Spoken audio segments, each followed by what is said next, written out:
Hey und willkommen zu meinem dritten Video aus Schwedisch Lappland. Heute möchte ich mit euch ein paar tierische Begegnungen der letzten Wochen teilen. Und zwar hatte ich die Chance, die Arctic Moose Farm in Överkalix zu besuchen. Das ist so ungefähr 1,5 Stunden von hier von Båtskärsnäs. Ich hoffe, nach fast einem Monat wird meine Aussprache langsam besser. Und da leben 15 Elche auf dieser Farm, die man besuchen kann. Und wo einem der samische Besitzer auch noch sehr viel mehr über den König des Waldes erzählt. Das war ganz spannend. Und dann war ich bei einer Rentierfütterung dabei letzte Woche. Das war über Philipsborg Arctic Menschen in Kalix. Der Besitzer ist nämlich selber auch Rentierbesitzer. Und von denen gibt es ungefähr 80 in der Gegend rund um Kalix. Und denen ihre Rentiere, so 500 oder mehr, sind über die Wälder rund um Kalix verteilt. Und da kann man eben auch als Besucher mal zuschauen, wie die Besitzer jetzt im Winter ein bisschen zufüttern, denn da finden die Tiere ja nicht ganz so viel Futter.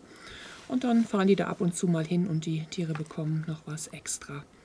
Und was ich noch spannender fand, das war gestern bei einer Rentiertrennung dabei zu sein, so heißt das. Dann werden die Rentiere aus verschiedenen Wäldern hier zusammengetrieben von allen möglichen Besitzern und neu getrennt und in verschiedene andere Wälder transportiert, wo jetzt vielleicht die Lebensbedingungen ein bisschen einfacher sind. Und nicht nur das, sondern die Tiere werden auch zum Teil neu geimpft oder erstmals geimpft gegen so eine Fliege, die setzt sich im Fell fest und verbreitet Krankheiten. Das kann ganz schlimm für die sein. Und andere Rentiere mussten auch neu markiert werden. Das ist jeweils in den Ohren. Dann kann man halt den Besitzer daran feststellen. Und wenn jetzt welche gar nicht markiert waren, dann gab es auch zum Teil Auktionen. Da konnte man also auf die Tiere bieten. Und ich hätte fast Lust gehabt, mir auch eins anzuschaffen und mir in den Garten zu stellen. Aber ich glaube, das wäre noch nicht so gut. Und ich glaube, so einfach geht das auch nicht. Eigentlich muss man selber Wald besitzen, um Rentiere haben zu dürfen auch.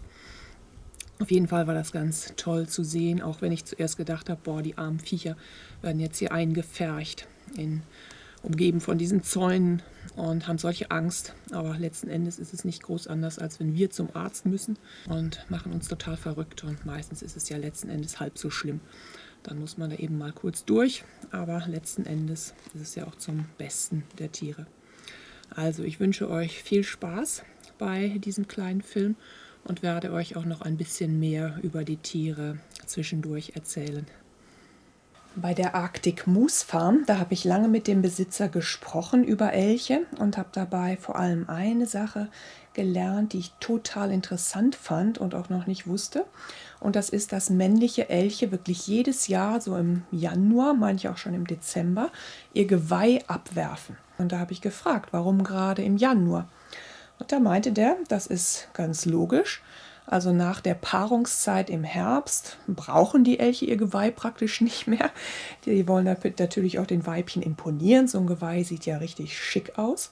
Und was aber eigentlich viel wichtiger ist, im Januar, das ist die mit härteste Zeit für Tiere draußen im Winter natürlich. Und da wollen die so viel wie möglich Energie sparen. Und so ein Elch, der wiegt schon an sich 600 bis 800 Kilo und ein Geweih nochmal zusätzlich so um die 30 Kilo. Und das wird dann also zu unnötigem Ballast. Und dieser Ballast, der wird also einfach mal abgeworfen, damit man mehr Energie für anderes zur Verfügung hat, also um das Überleben zu sichern hauptsächlich. Und da habe ich mir gedacht, Wahnsinn, das ist so toll, wie die Natur das als ganz natürlichen Prozess bei Tieren gestaltet. Und ich wünsche mir so sehr, dass das auch bei mir oder bei den Menschen überhaupt auch mal so passieren wird. Denn wir haben ja auch, jeder von uns, immer harte Zeiten. Und was passiert bei diesen harten Zeiten, wenn schon irgendwas Schlimmes passiert ist? Wir müssen mit irgendwas kämpfen. Und was machen wir denn dann? Ja, oft gucken wir zurück, was in der Vergangenheit schon mal vorgefallen ist, was wir daraus an Negativen mitgenommen haben, was haben wir für schlechte Erfahrungen gemacht. Das lastet ganz schwer auf uns. Und dazu kommt dann noch die Sorge um die Zukunft. Was wird mir jetzt noch passieren? Wie soll ich das schaffen? Ich sehe keinen Ausweg. Und das ist doch auch wie so ein Riesengeweih, was in harten Zeiten noch zusätzlich auf uns lastet und uns runterdrückt. Und das ist doch eigentlich alles unnötiger Ballast, diese ganzen Gedanken, die wir uns machen. Da ist so viel Unsinn dabei. denke ich mir zumindest bei mir selber immer wieder, mein Gott, was mache ich mir das Leben noch zusätzlich schwer, wenn es eh gerade schwer ist. Und ich wünschte, ich wäre mehr wie so ein Elch im Winter, der einfach kapiert, das brauchst du jetzt nicht, das hilft dir nicht, wirf's ab und sieh zu, dass du mit dem, was überhaupt gerade an Problemen jetzt wirklich zu lösen ist, klarkommst.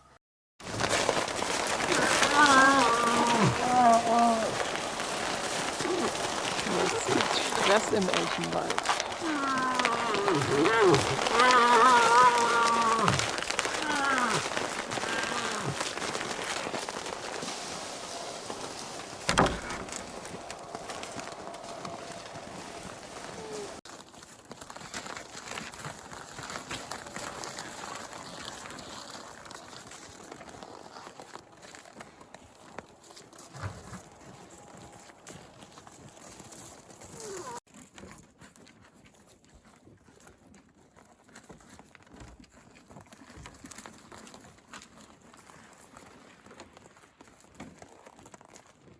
Das Elchbaby hier, das ist gerade erst 6 Monate alt.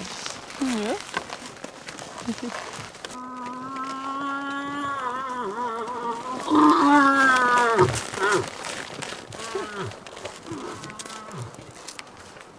Nö, du, was guckst du? Hm?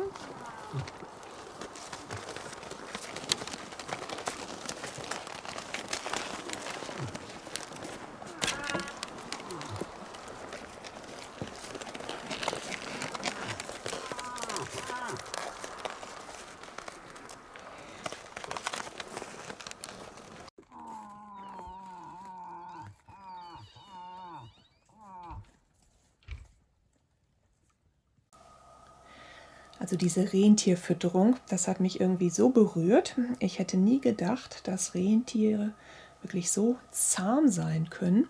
Gut, die sind es jetzt gewöhnt, dass immer Menschen zu ihnen kommen. Die haben ja alle Besitzer. Also in Schwedisch-Lappland zumindest sagt man, gibt es gar keine wilden Rentiere mehr. Vielleicht in Norwegen noch auf der norwegischen Lapplandseite. Aber hier in Schweden haben die halt alle Besitzer, die sich dann auch mehr oder weniger um sie kümmern. Sie sind also halbwilde Tiere. Und trotzdem, ich meine, das waren so freundliche Tiere. Und Örjan von der Philipsborg Arctic Menschen hat gesagt, also solange ihr ruhig bleibt und die Tiere nicht direkt anschaut, also nicht direkt in die Augen denen schaut, dann sind die auch ganz entspannt. Also wenn man sie direkt anschaut, dann bekommen sie Angst und ergreifen die Flucht. Und wenn man jetzt ruckhafte Bewegungen macht oder irgendwie zu schnell reagiert, dann bekommen sie auch Angst. Und Rentiere kennen wirklich nur eine Möglichkeit zu überleben, nur einen Instinkt, und das ist bei denen die Flucht. Also nicht mal Angriff.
Frank Karl.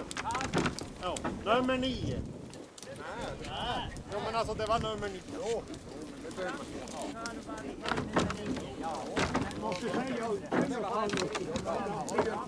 Ja, ni har ju numren också skrivit upp en gång.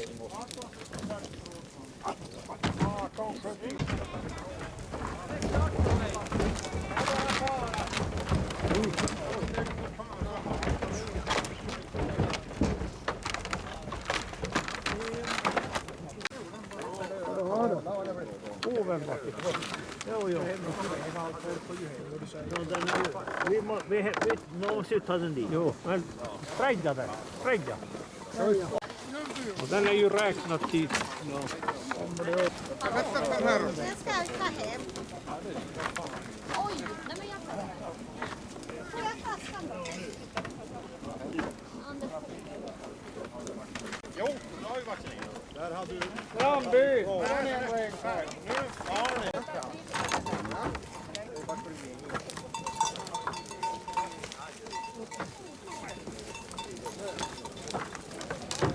Säkert på att den är där inne.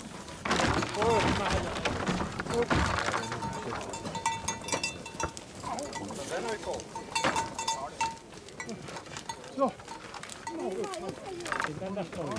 Nej, men hon är ju färsk. Hon är bara... Ja, annars skulle jag inte bli. Jag väntar på vaccin. Vänta. Vänta, jag ska... Vänta det här. 1879.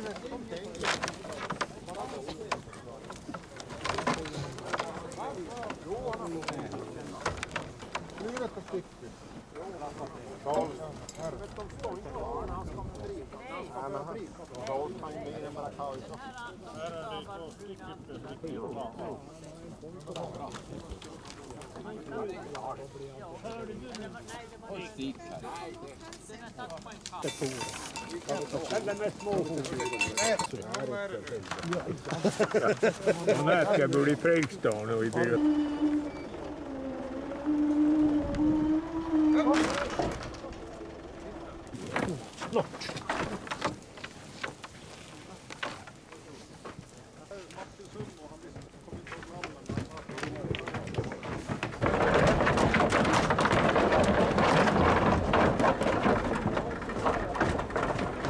Alltså reningsverken ska gå genom reningsverket i krok. Det är mycket värt. Jo, du ska ju, om du ska leva länge så ska du dricka mycket. Heute bin ich auf einen Hügel gestiegen in der Nähe von Bad Kersnes. Der heißt Gölli Hatten. Da gibt es eine Grillhütte und dann kann man noch ganz lange durch Wälder weiterlaufen. Und das habe ich gemacht und habe zufällig einen kleinen See entdeckt. Da bin ich jetzt erstmal noch ein Stück durch den Wald gestiefelt. Da ist noch nie einer gelaufen hier im Schnee. Und ich sinke gerade so knietief ein im Schnee. Man muss dran denken, wie schwer es ist, wenn man sich wirklich einen neuen Weg bahnen will. Da, wo nicht so alle laufen, was nicht so alle machen. Man muss so schwer kämpfen, aber ich glaube, wenn man dann irgendwo ankommt, wo man denkt, ja, hier will ich sein und nirgendwo anders, dann lohnt sich der ganze Kampf und die ganze Mühe und das Einsinken und das Umkippen. Alles hatte seinen Wert. Und jetzt wünsche ich euch erstmal ein bisschen Freude, ein bisschen Ankommen und Entspannung mit den letzten Minuten. Einfach Naturszenen, entspannte Musik. Kommt gut an, wo auch immer ihr gerade hin möchtet.